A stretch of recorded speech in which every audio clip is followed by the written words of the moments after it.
What's up, ladies and gentlemen? It is yours truly, Fitz, and the Rainbow Cup has been officially announced, and yours truly is going to go over the three, I think personally, best Pokemon of each typing. But first, let's go over the rules, because you might not know which typings there are. Personally, I think this is the best cup we've had altogether, because the more diversity in a tournament, the better. Ultimately, the best tournament to have is a no-holds-bars, where there's no rules per se. Other than maybe legendaries and mythical, stuff like that, or duplicate Pokemon. But no rules is ideally the best tournament because it gives you the best variety, and it's literally anyone's game. Anyone's game.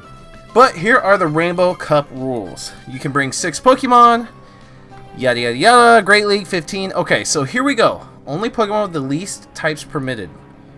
At least one of the types permitted. Fire, electric, bug, grass, and water. Now here's the kicker. Only Pokemon from the first and second generation, Kanto and Johto, are permitted. No Alolan forms, because that came in Gen 7. Legendaries and Mythicals from Gen 1, Gen 2 are permitted. This is actually interesting. This is the first time I'm reading this. There are no single species bans in Rainbow Cup. Only one of each Pokemon species is permitted in the team of 6, no species duplicates, and then the rest of the arena rules as follows. So, Rainbow Cup. First, we're going to start off with Fire, and I think Charizard definitely belongs to be on this list. Charizard has been kind of a staple in the past couple cups. It is a good Pokemon, mainly because it has access to Fire Spin. Air Slash actually isn't a bad quick move, but Blast Bird and Dragon Claw. Dragon Claw is a major shield buster, as we all know in PvP. It charges up so quickly when coupled with Fire Spin, and if you're trying to go for basically a one-hit KO if your opponent does not have shields, Blast Bird is going to do it. And it's super effective to Bug and Grass, 2 typings that are available in this cup. Dragon Claw is only going to do super effective to Dragon, but you do have to be worried about Fairy and Steel. And there are a couple of these typings that are actually going to be on this list. So Charizard's a no-brainer. I don't really have to go over it that much, but I personally think it can thrive in this cup based off of its shield busting capabilities. Next up's Typhlosion, kind of along the same lines, same stats as Charizard, the whole 9 yards, but the interesting part about this Pokemon is Shadow Claw. Shadow Claw doing super effective damage to Ghost and Psychic, and you're probably thinking, Fitz City, why Typhlosion? Because of Shadow Claw. Why? It's because you can be put in a really bad matchup, and I'm not saying that you have to win this matchup. That's fine, but if you get presented with a pretty bad matchup, at least you're gonna deal big, heavy, neutral damage against a poor matchup. Like if you're going up against a Lantern, something that's water type that you're not going to be doing that much damage against with fire moves. But with Shadow Claw, you're going to be dealing massive neutral DPS. And you could luck out and have that Lantern that you're going up against have Charge Beam instead of Water Gun, because you never know. They could be using a Lantern as an electric type Pokemon or as a water type Pokemon. Now, the same rules apply for Blast Bird. Blast Bird is just too good. It is a really good fire move for PvP. So this is basically the only reason why it made it on the list. And honestly, there aren't very many good fire Pokemon to really choose from, considering we're only locked to Gen 1 and Gen 2. So this next one is an extremely special case, and we're actually going to go to the spreadsheet and look at the stats of this one. So Arcanine, extremely special case. It's because of its legacy moves. Now don't be fooled, its regular moves are good too. Bite, we know, is a very powerful fast move, but also Flamethrower is really good in PvP if you have one under 1500. Super effective to Bug and Grass, Ice and Steel, that's fantastic. But also you have Bulldoze, which isn't the greatest ground PvP move, but it would get the job done in a cup like this, because doing super effective against electric, fire, poison, rock, and steel. Now it's not doing that much damage towards bug and grass, and especially flying, but it is definitely a surprise to your opponent. But if you don't have any legacy moves to use, you could go with either moves here. Snarl has a really good energy gain for your charge moves, so Snarl's a pretty good move, but you could go with Fire Fang and hope you're doing super effective damage against these typings. Now remember, if you're doing a like a mirror match, it's not going to be so good if the opponent has Snarl and you have Fire Fang. Also, you gotta be wary of the water types and the dragon types. But you are doing super effective damage to Bug, Grass, Ice, and Steel, which is pretty solid. And then, of course, you want to run Crunch, just for the fact that Crunch is very good at shield busting and it charges up quickly. And then I would say Wild Charge. Run this as a major typing spectrum, like your scope of typing coverage. Because Wild Charge would do super effective against water, which can surprise your opponent in a matchup. So let me give you an example. Say you're going up against a water type, your Arcanine's tanking, you have a Crunch available, you use Crunch, your opponent then shields. Then you're able, just before you die, you're able to get a Wild Charge off. You're like, oh my gosh, are they going to shield this one? They're probably not going to, only because they're like, oh, he has Crunch, you know, it's probably the only move he's got, you know, I ain't going to shield this one, boom, one hit KO, you're dead. So, I think Wild Charge is really important. It charges up relatively quickly. It's not slow, it's not fast, it's mediocre. Coupled with Crunch, you could really throw some people off. If you want the best energy gain, Snarl, but Fire Fang is not bad either. Going to the spreadsheet here, of course I'm knocking off Azumarill here, but going to the spreadsheet, we are Arcanine, boom, right here. So if we go over, and again, this is going to be 100% IVs for the best comparison. 100% IVs aren't ideal, but for comparison's sake, it makes the most sense. So at 15, 15, 15 gives us a level 17 Arcanine with a 1471 CP. We're coming in an attack of 133, a defense of 99, and an HP of 122. The 133 attack is kind of more on the upper side. It's above mediocre, so that's good. The HP being 122 is around mediocre. Defense is definitely low, so this is on the tipping scale of kind of a glass cannon. But as you can see with the attack stats here, it's in the higher part of the pack here that we're going to be talking about. Its defense looks like the lowest, so that's not a good thing, but that's because Arcanine has high stats. But the HP is kind of in the mediocre range as well, so just kind of giving you an idea of the stats that Arcanine has.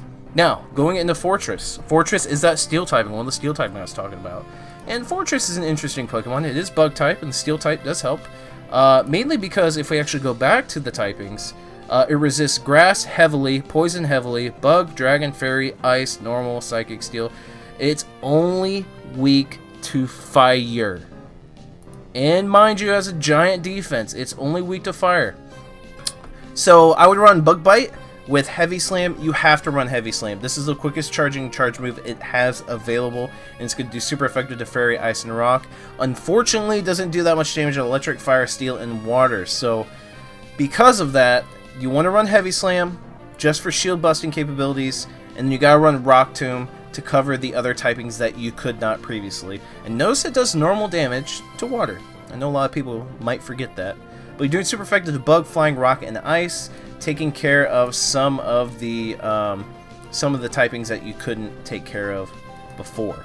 So, Bug Bite, Heavy Slam, Rock Tomb. This one's going to be an oddball. If you come across this, it could really confuse you.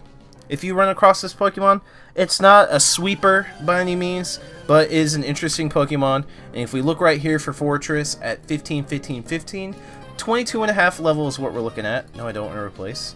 1467 CP, 111 attack, a little low, 139 defense, that's relatively high comparative to others, and then 124 HP. So more well-rounded than some of the Pokemon on this list. Definitely an interesting Pokemon, which is why I incorporated it. I could have went with like Beedrill, Gyarados, Butterfree, Ledian. Those are solid choices. Feel free and please look into those Pokemon and test them out. Definitely some decent Pokemon with some shield busting capabilities. I felt like Fortress, with its resistances and some unique moves, makes it a pretty viable option. Now next is Scyther. Weak to Electric, Fire, Flying, Ice, and Rock big time, but it resists Ground, Fighting, Grass, and Bug. It really resists Ground, holy cow. But because I picked Scyther was of its moves. Fury Cutter, absolutely. It just charges up extremely fast. It doesn't have much use case, but it charges up these guys' charge moves really fast. Now this is up to you. X-Scissor charges up extremely fast and you're doing super effective damage to Grass, Dark, and Psychic, but you don't have much more coverage after that. X-Scissor would probably be a must, but you know what? You could run Aero Ace and do just fine. Cover that Grass, Fighting, and Bug, and then you can run Night Slash to pretty much cover anything else. So if you come across, for example, an Azumarill, you can do Aerial Ace for regular DPS, and actual Stab too, Stab. And then you can do, for Fairy, that is for Fairy, right? And then Night Slash will cover other things, like Ghost and Psychic, that you probably won't come across. But Aerial Ace would be your, like, Stab neutral damage against, like, an Azumarill. And then Night Slash will be against other things. Because I do believe, yeah, X-Scissor does not do super effective. So you would have to have Aerial Ace just in case you come across an Azumarill and you're able to destroy it before it destroys you because it has access to Ice Beam. I'm not sure. Scyther would probably be able to win that matchup. Just depends on shields, honestly. But let's go ahead and look at Scyther right here at the very bottom. At 15, 15, 15, level 19, 1469 CP, a 135 attack, which is up there, 107 defense, and 108 HP. So this Pokemon literally is bred and born to bust shields. So if you throw this out and you're able to use Fury Cutter and just charge move one after another, that is your sole purpose for Scyther. Almost a suicide mission. You wanna bust shields. Next is Venomoth. We've seen this Pokemon before. It's weak to Fire, Flying, Psychic, and Rock. Super resists Fighting, Grass, Bug, Fairy, and Poison. The Fairy is very nice. Now, this Pokemon has a lot to do with its legacy charge moves. Poison Fang would be fantastic for this. The Fairy and Grass coverage is absolutely phenomenal, and shield busting capabilities are absolutely ridiculous.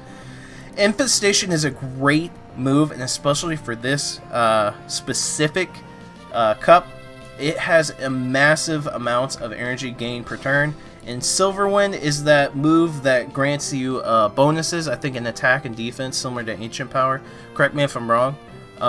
But Silverwind, because of that, is definitely fantastic to have. Even when you're doing not very effective damage, if you end up getting lucky and getting that boost in attack and defense, it's definitely worth it. So Silverwind, and then probably run Poison Fang if you can.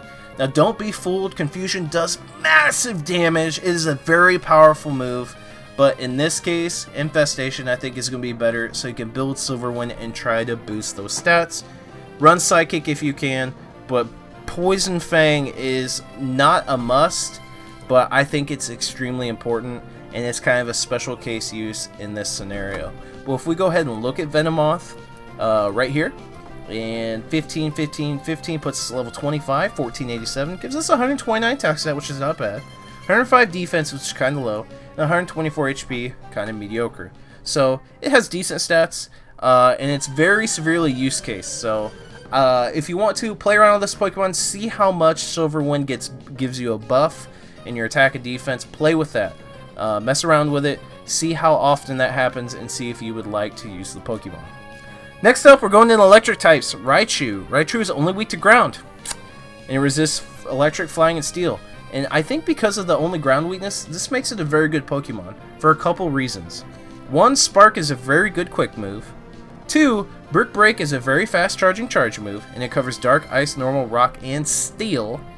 And then three, Thunder Punch charges up quick too, and that covers Flying and Water. So you're doing normal DPS with Brick Break against like grass types, for example, but you're not doing very good against Bug or Fairy or Flying, or any of these types for that matter. But then you have Thunder Punch, and then boom, Flying and Water right there. I mean, it's pretty good, right? So I would say Raichu is probably an underdog. Raichu is a pretty good Pokemon in this. It has excellent stats, or moves, excuse me. But if we look at Raichu at 15, 15, 15 at level 24, 1496, its actually aren't that bad. 136 attack, that's pretty high. 108 defense, and 111 HP. Pretty well rounded. Shield Buster for sure, and it could do some massive damage. Now, let's go into Lantern. There's not much to say about this Pokemon. We've seen it before, and it's very useful in PvP. So Charge Beam or Water Gun, which one's better? It's up to you. Do you want to run Lantern as a Water type to counter Fire types or anything else? Well, just Fire types really. Go with Water Gun. If you use Charge Beam to counter other Water types in like a Water type matchup, which would be kind of a good idea, wink wink. Or Flying types, like Bug Flying to do super effective damage to the Flying type. And then you definitely got to run Thunderbolt. It's your quickest charging quick move, or charge move, excuse me. It's your quickest one, so you don't have much choice here. It's a tank, and that's the main use of Lantern, is it's a tank. And if we look right underneath me here, level 25, 100% IVs, 1489, 107 attack, 101 defense, 189 stamina. That's why. It's a tank, it's built to be a tank, and it's built to be in a favorable matchup. Next is Magneton. We just had the lures released for Magnezone, but Magnezone is not going to have a use in this. It's weak to fighting, fire, and ground for sure. Resist flying, poison, steel. You know the drill. Okay, so Spark, Thundershock if you have it. Magnet Bomb for sure, but it's got an extreme use case to discharge. I would say you almost damn near need discharge. Seriously. Magnet Bomb, without a doubt, but you almost need discharge. It's a very important move to have to cover water types and whatnot, because Magnet Bomb is not going to get the job done, but I had to mention Magneton because we don't have that many good electric types. Sure, you could go with Jolteon that has discharge. That's fantastic. That is fantastic, but I don't know, it's kind of squishy, because if we look at Magneton, and it's got the steel typing, level 21, 100% IVs, 1491, it has a 145 attack set, the highest in all the lists we're talking about. A 112 defense, which is okay, and an HP of 93, which is the lowest of all these Pokemon. So it is there to deal as much damage as possible, and if you could do super effective damage on top of it, that's absolutely insane. Next up is Venusaur. Kind of a no-brainer because of its moves. Has access to heavy-hitting Razor Leaf, Vine Whip, pick whichever one you feel like you want to use. Sludge Bomb for different type coverages, Fairy and Grass, so in a grass-grass matchup, that's not another Venusaur. And then Frenzy Plant charges up fairly well, taking care of ground, rock, and water. So what more could you ask for? Venusaur's a beast. We know how good Venusaur is in PvP. Overall, in general, it's definitely a good Pokemon. Same thing with Meganium. Meganium's a little bit different because it's a pure grass type, so it doesn't have to worry about the poison like Psychic. Psychic doing super effective damage against Venusaur. Meganium doesn't have to worry about that. So again, Vine Whip, Razor Leaf combination here, whichever one you prefer. And then Frenzy Plant has to be a must. It's basically its main move. And then if you want to run the second one, Earthquake to cover electric, fire, rock, and steel, poison. Not a must, but I've heard people winning with Earthquake when it comes down to no shields. So keep that in mind. Next up is Jumpluff. Jumpluff! This goes in the grass category. Fire, flying, ice, poison, rock. Really resists ground, grass, fighting, and water. And Jumpluff is interesting because it has access to Infestation. Again, I said this move has a very high energy per turn. But Energy Ball is definitely a must. It's its fastest move to gain. And then Dazzling Gleam, it actually takes a while to charge up. But it hits like a truck. So this Pokemon is very interesting. The main reason why I have Jumpluff on here, which is right here, just under Lantern, you can power it up to level 34 at 100% IVs, granted. But 1496 CP as a 100 attack, but it's very tanky. 149 defense, 148 HP. So if you're in a favorable matchup with this Pokemon, that's where it shines the best, and it can really throw your opponent off guard. Infestation, of course, doing super effective damage to grass, psychic, and dark. So if you can get yourself in a grass versus grass situation, Jumpluff's going to hit it home for you. Next up is Blastoise. Blastoise is kind of a given. Of course you have to have Hydro Cannon. Of course you have to have Water Gun. And of course you have to have Ice Beam. Excellent coverage here. Grass coverage, flying coverage, so that bug flying types. Ground coverage, dragon coverage if you come across a Kingdra. Absolutely phenomenal. You could run Bite if you want to and do just a lot of damage. That's up to you, but personally I'd run Water Gun, Hydro Cannon, Ice Beam. Poliwrath. Poliwrath got its time to shine, I think, in the last cup, I do believe, but it's weak to Electric, Fairy, Flying Grass, and Psychic, so look out. But its moves are fantastic, because it has access to Power-Up Punch, which gives you a 10% increase in attack every single time. You're going to run Bubble with Power-Up Punch and Ice Punch. Mudshot would be okay if you have a Legacy one, because you are covering a lot of typings, but I think Bubble will definitely get the job done.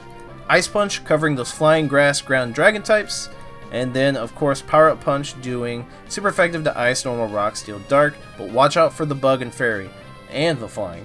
Now of course, you could use this move just to boost your attack up even if you're in a disadvantageous, you know what I mean, if you're in a bad matchup, but you could still use Power-Up Punch to boost that attack up 10%.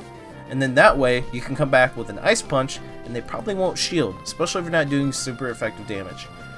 If we look at Poliwrath real quick, at level 100, or 100 IVs, excuse me, at level 20, 1477, 117 attack, 118 defense, 132 HP. So it's actually pretty well-rounded.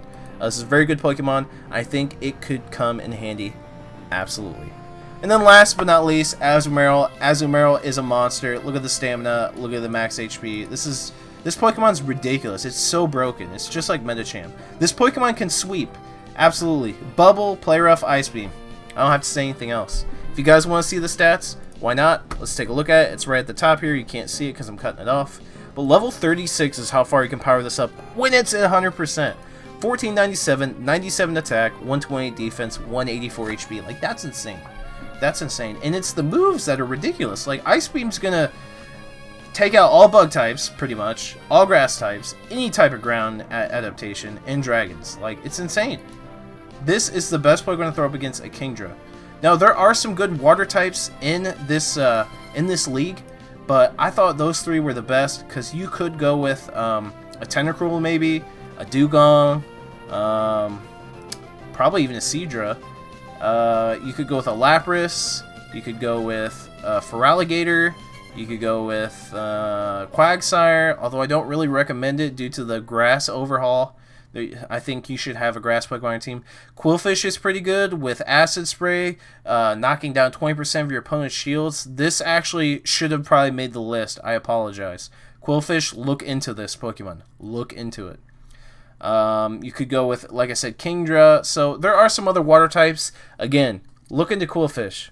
But there you guys have it. Let me know what you guys think in the comment section down below. Sorry for the long video, but smash that like button.